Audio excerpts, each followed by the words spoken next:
আর ভর্তাকে দিয়ে আমি লবণ দিয়ে সিদ্ধ করতে দিয়েছিলাম। এই যে আমের টক আবার নতুন করে রান্না করে সমস্ত রেসিপিটা, সম্পূর্ণ রেসিপিটা আপনাদেরকে আজকে একবার দেখাবো। এর মধ্যে সে ডাল রান্না করছে, ডাল দেখাচ্ছে, যে ডালটা ঢালা যেরকম কালার হয়েছে সেরকম আমের ডাল, হেভি সুন্দর।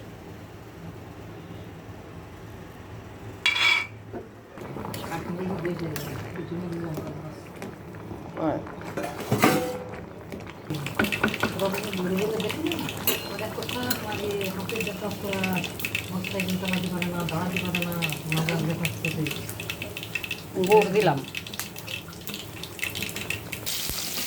সরিষা রসুন বাগার দেবো, আমের খাটা।